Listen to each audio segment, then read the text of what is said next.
Bonsoir à toutes et à tous et bienvenue dans cette toute nouvelle vidéo ASMR. Je suis comme d'habitude très content de vous retrouver pour parler du tout nouvel épisode de Shingeki no Kyojin ou l'attaque des titans bien sûr, pour ce 20e épisode de la saison 4 qui est vraiment je trouve exceptionnel. On enchaîne les très bons épisodes, on enchaîne vraiment je dirais même les très bons animés avec Ranking of Kings qui sort en ce moment et bien sûr avec Demon Slayer. Mais alors là vraiment SNK, on est pour ce 20e épisode sur un épisode j'ai presque envie de dire game changer, et j'avais très hâte de vous en parler puisque c'est vraiment un épisode absolument génial. Alors je n'avais pas vraiment la surprise étant donné que j'ai lu les scans. En revanche, il y a quand même eu quelques petites surprises vis-à-vis du fait que finalement c'est une redécouverte à chaque fois ces épisodes et c'est toujours très agréable. Et Mappa a fait un travail génial je trouve sur cet épisode tout simplement, et il le fallait puisque c'était un épisode assez grandiose, vous l'aurez compris. Voilà, juste avant de rentrer dans le détail, je tiens à préciser que si le son paraît différent, c'est parce que j'ai activé la binauralité du micro. C'est pour tester en fait, hein. Donc j'aurais besoin de vos retours dans les commentaires, voir si ça vous convient. Donc voilà, je vous remercie et sur ce on va pouvoir s'attaquer à l'épisode tout simplement. Alors déjà l'épisode commence sur Grisha plutôt jeune, à la naissance de Eren, ou en tout cas peu de choses près après la naissance d'Eren, où il vit du coup avec sa femme, donc la mère d'Eren, en fait on va suivre la vie de Grisha tout au long de cet épisode, en tout cas à partir du moment où il a Eren, on va plutôt suivre la vie d'Eren, et celle de Grisha. Grisha étant un personnage très important de cet épisode. Donc là on a Sig qui lui dit en gros voilà regarde, là il fait le papa modèle mais en fait c'était pour te conditionner, etc. Et Sig jusqu'à la fin de l'épisode va vraiment être convaincu que Grisha est un horrible manipulateur. Et donc il veut en fait, Sig il veut sauver Eren en lui faisant voir ses souvenirs. Eren qui n'en a honnêtement pas grand chose à faire.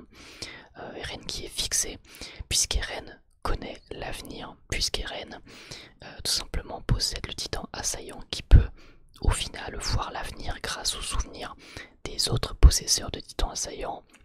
C'est un peu le bordel, je vous l'accorde, mais au final tout est bien ficelé, tout est bien lié. Donc du coup voilà, Sig est vraiment dans une espèce de je dirais pas de déni puisqu'il est vraiment convaincu. En fait c'est pas comme s'il savait qu'il était dans le déni, il est vraiment convaincu que là il est en train de conditionner Eren dès le plus jeune âge. Alors qu'en fait Grisha était un père aimant, alors qu'il a fait des erreurs par le passé, mais qui aussi n'avait pas trop le choix.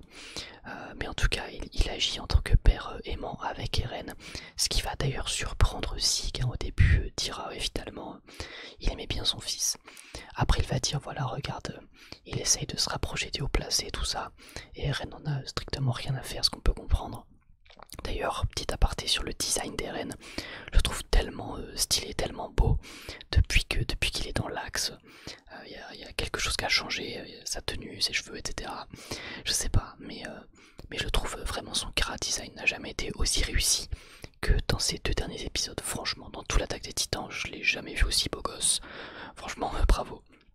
Donc la vie ensuite de Grisha va continuer, on les voit traverser un petit peu tous les souvenirs, et à un moment en fait on a Grisha qui décide d'aller là où il y a finalement le possesseur du titan originel. Voilà, il veut l'endroit où il va dérober l'originel, mais il y a des années plus tôt. Donc finalement il a découvert ce secret, si je puis dire, il a découvert là où il doit continuer sa mission. Le problème c'est que Grisha, il a pas trop envie de continuer sa mission, il préférerait continuer de vivre sa vie avec Eren. D'ailleurs après il le prend dans ses bras, il pleure, et c'est pour montrer la sincérité de Grisha à ce moment là.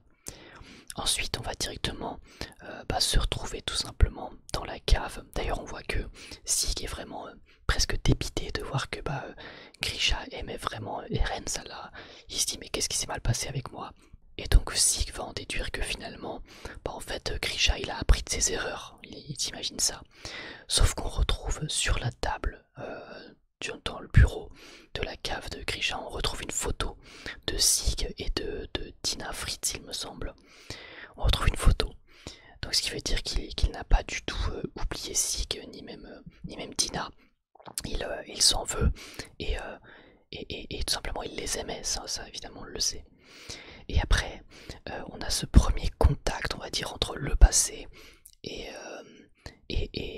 les personnes présentes dans le souvenir, donc Eren et Sig. On a vraiment ce premier contact là qui se fait avec un espèce d'aspect fantomatique où Grisha va entrevoir Sig pendant un instant avant de le voir disparaître, on l'imagine, puisque la scène est faite en sorte que qu'on comprenne qu'il est une espèce de vision fantomatique, puisqu'il va regarder un petit peu après dans tous les sens de sa pièce. Il va se dire c'est pas possible, j'ai dû rêver, c'était pas Sig, etc. Et là Sig qui se dit mais c'est quoi ce bordel? Alors je pense qu'il doit se dire mais déjà comment est-ce qu'il peut me voir à travers le souvenir? Et après il commence à douter, il doit se dire mais pourquoi est-ce qu'il pense à moi? Pourquoi est-ce qu'il rêve de moi, etc. Est-ce qu'au final il m'aurait pas oublié? Peut-être que c'est ça qui se dit. Mais Eren va interrompre la chose et va dire vas-y on passe au souvenir suivant, pas le temps de niaiser, j'ai envie de dire. On retrouve du coup les personnages dans le passé mais quand ils ont grandi, donc Eren lorsqu'il a 9 ans, en tout cas il dit qu'il va sur ses 9 ans, il revoit avec Armin. Du coup ça permet de revoir les designs de Eren et Armin enfant, mais avec le studio Mappa, et je trouve qu'ils sont très très réussis encore une fois. De toute façon j'aime énormément les designs de Mappa, je trouve. Et donc ensuite on a Sig qui va dire à Eren mais finalement pourquoi est-ce que tu veux pas faire mon plan en fait depuis le début? Pourquoi est-ce que tu m'as trahi? Pourquoi est-ce que tu veux pas qu'on éradique les Eldiens? Et là Eren il va dire quelque chose de très intéressant. Il va dire depuis toujours, j'ai toujours été moi-même. Et donc ensuite on le voit, on revient à la scène où il avait assassiné 2 personnes qui s'en prenaient à Mikasa. Donc c'était pour défendre Mikasa, mais enfin quand même un gosse de 8 ans qui tue 2 personnes, c'est bizarre. Donc on a Grisha qui le gronde, et pendant ce temps Eren il va dire en fait depuis tout ce temps moi j'ai été moi-même, et dès qu'on a voulu me retirer ma liberté, je m'en prenais à celui qui voulait retirer ma liberté, je m'en prends à la liberté des autres, voilà. Si jamais on me retire ma liberté, je te prends ta liberté, c'est la logique des reines. Et il va même dire que c'est inné en fait, c'est en lui depuis toujours. Il dit voilà, le petit frère en détresse que t'imaginais, il n'existe pas, j'ai toujours été, limite il dit j'ai toujours été fou quoi. Enfin, il le dit pas comme ça, mais il dit en gros voilà, moi je suis, tu peux pas me retirer ma liberté. Et on comprend que cette thématique de liberté, elle est évidemment liée à son titan, hein. Ça je pense que je vous l'apprends pas, le titan assaillant, le titan qui avance, le titan qui continue d'avancer, et c'est justement ce qu'on va retrouver juste après en fait. Puisque plus l'épisode va passer, plus on va se rapprocher de l'épisode 1 de SNK. Et là je pense que ça a dû retourner le cerveau de plus d'un fan, de plus d'un anime only. Moi ça m'avait vraiment choqué à l'époque. On voit du coup Grisha qui prépare, on va dire, la surprise à Eren que nous on découvrira qu'en fin de saison 3, donc là, le secret de la cave. Et après ça, on arrive directement à une scène qui m'a vraiment fait plaisir parce qu'elle est vraiment incroyable. C'est tout simplement la scène de l'épisode 1, mais alors trait pour trait, c'est-à-dire la scène où Eren et Mikasa rentrent avec le bois. Et mais alors c'est vraiment la même scène quoi, c'était repris par le studio Mappa, mais ils ont vraiment très bien reproduit la scène de Wheat finalement, donc ça c'était cool. Voilà, on reconnaît directement la scène, et ça franchement c'est génial, surtout quand vous avez vu l'épisode 1 plein de fois comme moi. Je l'ai vu je sais pas combien de fois l'épisode 1, j'ai dû le voir 4 ou 5 fois, du coup je le connais un peu par cœur. Et ça fait vraiment plaisir de revoir ça, mais avec Giano Studio et surtout avec les deux en fond. On a Sig et Eren qui observent la scène et qui finalement vivent ce que vit le spectateur, et ce qui est absolument génial. désormais, lorsqu'on reverra l'épisode 1, lorsque vous reverrez l'épisode 1 de SNK, vous ne pourrez pas arrêter de penser à Sig et Eren qui sont derrière. Alors que vous les verrez pas, mais vous en tant que spectateur, vous saurez qu'ils sont là. Et je trouve ça absolument génial comme truc. C'est fort, c'est fort. Franchement, Isayama est quand même vraiment très très chaud. C'est pas le seul foreshadowing qu'on a eu de l'épisode, mais je vais pas tous les citer, surtout que je les ai sans doute pas tous remarqués. Ensuite, Grisha va demander à Eren, et donc cette scène est évidemment aussi dans l'épisode 1, c'est ça qui est ouf. Il va lui demander mais pourquoi tu veux aller finalement dehors des murs? Et alors la réponse d'Eren elle est géniale, d'ailleurs elle a l'air de choquer Eren, même le Eren adulte a l'air d'être vachement étonné. Il dit je refuse de vivre ici toute ma vie enfermé, en gros hein, c'est ça qu'il dit. Je refuse de rester ignorant et enfermé toute ma vie. Et donc là ça fait évidemment écho à ce que vient de dire Eren juste avant, c'est qu'on ne peut pas le priver de sa liberté. Donc c'est pour ça que depuis le début son rêve c'est de pouvoir aller en dehors des murs quand il était petit. C'est parce qu'il est comme ça, on ne peut pas lui retirer sa liberté, c'est impossible. Ensuite, on a tout simplement Grisha qui s'en va pour son fameux voyage d'affaires, hein, même si on sait que c'était pas pour ça. Mais dans l'épisode 1, c'était vendu comme ça. Et il dit la fameuse phrase à mon retour, je te montrerai le sous-sol que j'ai gardé secret. Donc ça, c'est une scène presque culte dans l'Attaque des Titans, tellement elle a marqué les esprits dès la première saison, hein, parce que dès la première saison, pour ceux qui s'en souviennent, quand la saison 2 n'était même pas encore sortie, on se demandait tous mais il y a quoi dans cette cave. Et au final, lorsqu'il dit cette phrase, et bien il regarde le Eren du futur. Alors on imagine que il doit encore se dire que c'est une vision, il doit pas trop comprendre, puisque lorsqu'il repart en plus on voit qu'il a les yeux écarquillés, donc il doit être choqué, mais on voit bien qu'il a bel et bien regardé Eren du présent ou du futur, appelez-le comme vous voulez, dans les yeux. Il l'a bien regardé, il l'a bien vu. Donc il a dû se dire que c'était encore qu'un fantôme et il est parti. Mais pareil, quand tu vas revoir la scène, quand tu vas remater l'épisode 1 et que tu vas revoir la scène, tu vas te dire c'est ouf. À ce moment-là, il y avait le grand Eren. Moi je trouve ça juste vraiment ouf. D'ailleurs j'avais vraiment trop hâte que cette scène soit adaptée parce que je savais la dinguerie que c'était. Donc ensuite Grisha va pour finalement récupérer l'originel, sauf que il ne veut pas tuer toute une famille, il ne veut pas tuer les enfants, etc. Il se dit en être incapable, alors même qu'il sait que c'est sa mission, hein, tout simplement. Sauf que à ce moment-là, il dit mais en gros, de toute façon il aura beau avoir un peu d'empathie quoi. Là je sais qu'il va le faire puisqu'il connaît le passé, et il les a tous tués, dans les faits il les a tous tués. Donc quand il voit que Grisha il veut pas les tuer, qu'il lâche sa lame par terre, il se dit mais c'est pas possible, ça ne peut pas être le cas vu que dans les faits ça s'est produit, le passé ne peut pas changer. Et Sig a raison, le passé ne peut pas changer. Sauf que Eren il va se rapprocher de son père à ce moment-là et il va lui dire hey, poto, t'as pas oublié ta mission, t'oublies pas ce que tu dois faire. Et donc Eren va inciter son père à travers le souvenir à tout simplement exécuter tous les races sauf le père et à récupérer l'originel. C'est bel et bien Eren qui a poussé Grisha à faire ça. C'est Eren qui depuis le début a fait en sorte que la mission soit menée à bien, alors même que le Eren du passé à ce moment-là n'avait même pas conscience de tout ça. Mais c'est le Eren du futur qui a influencé le Grisha du passé et donc le Eren du passé aussi. C'est complètement fou. Ça peut être un petit peu compliqué à comprendre je pense, surtout si on n'a pas tous les éléments en fait de SNK. Moi alors je suis très fan et j'ai vu pas mal de fois les saisons, donc j'ai pas mal, enfin j'ai globalement tous les éléments en tête ou presque, mais en tout cas c'est vrai que ça peut être un petit peu compliqué à comprendre tout ce qui est histoire temporelle, tout ce qui est tout ce qui est truc comme ça on va dire, c'est toujours un petit peu compliqué, je vous l'accorde, donc je comprends si jamais il y en a des personnes un peu perdues. J'espère qu'au moins que mes explications pourront en éclairer quelques-uns. Donc voilà, c'est bel et bien Eren qui a influencé son père Grisha à faire ça. Et alors là, Sig qui se dit, mais en fait depuis le début, c'est pas du tout un mec mauvais. Il a été complètement influencé par Eren Eren si Eren n'avait pas été là dans le souvenir. Jamais Grisha n'aurait fait ça.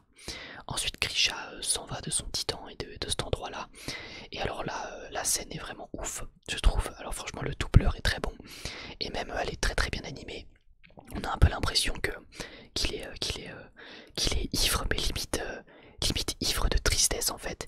Il se dit voilà j'ai tué des enfants de mes propres mains parce que Eren me l'a demandé. Il sait que c'est Eren, hein, il dit bien le nom Eren, hein, il se dit pas tiens c'était qui cet inconnu, non il dit bien c'est Eren.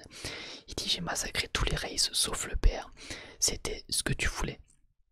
Et donc là la scène est ouf. Tu te dis vraiment, enfin c'est à ce moment-là que tu réalises vraiment que Grisha ne voulait pas faire ça. Grisha a été influencé par son propre fils.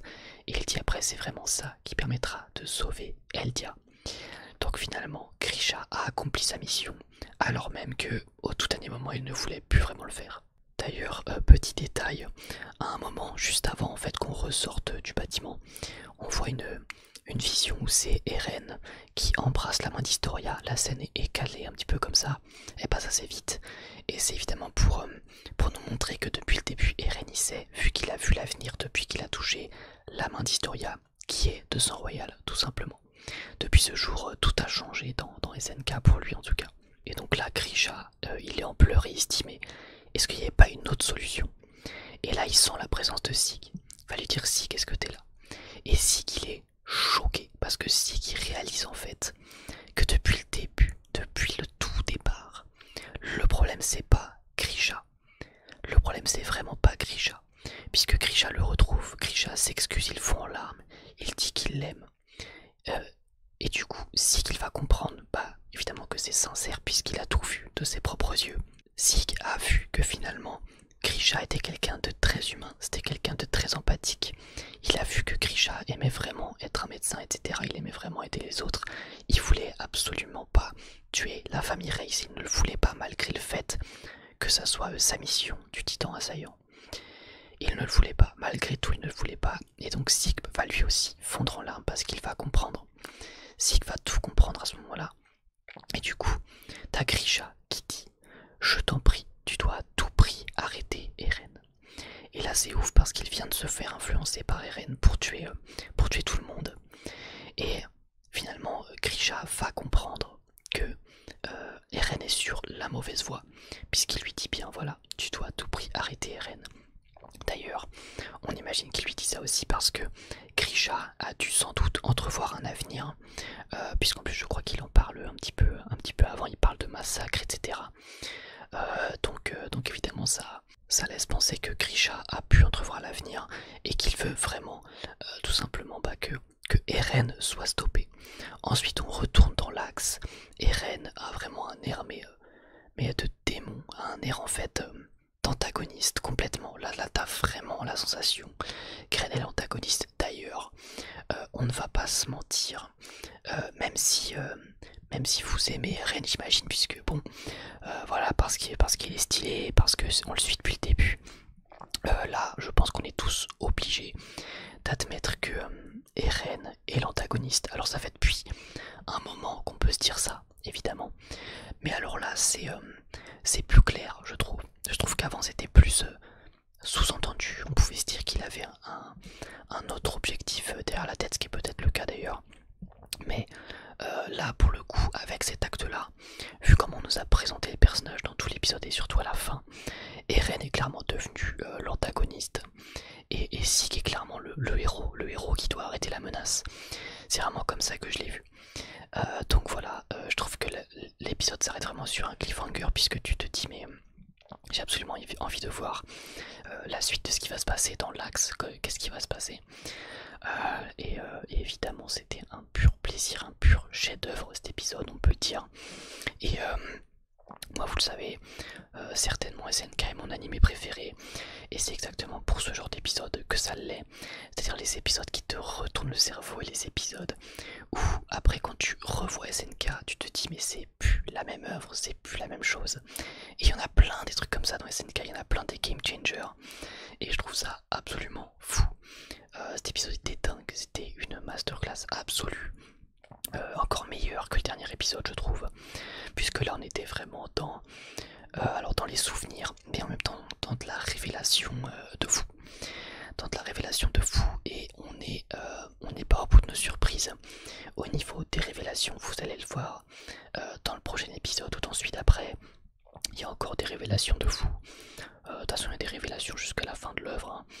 Et voilà, honnêtement, c'est juste un plaisir de suivre ces épisodes parce que là, on entre vraiment dans le côté, qui est peut-être le meilleur de l'animé. On entre peut-être dans ce qu'est le meilleur de l'animé là. Après, c'est subjectif, hein, il y en a qui préféreront d'autres parties à d'autres, mais là, pour moi, on entre dans la partie la plus. Bon, vous avez vu, c'est un petit peu mystique, hein, c'est vrai, c'est un peu. Voilà, c'est un petit peu rocambolesque, toutes ces histoires de temporalité, et il y a de quoi s'y perdre. Mais de toute façon, je vous invite à re-regarder tout SNK une fois que vous aurez terminé, et à ce moment-là, vous comprendrez tout. Et une fois qu'on comprend tout et que tout est lié, c'est juste génial. Donc voilà, n'hésitez pas à me dire ce que vous avez pensé de cet épisode dans les commentaires. Moi, comme d'habitude, j'ai vraiment hâte de vous lire.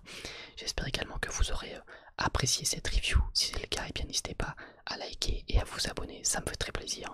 Et sur ce, moi j'ai plus qu'à vous dire à la prochaine. Prenez soin de vous. Bye tout le monde.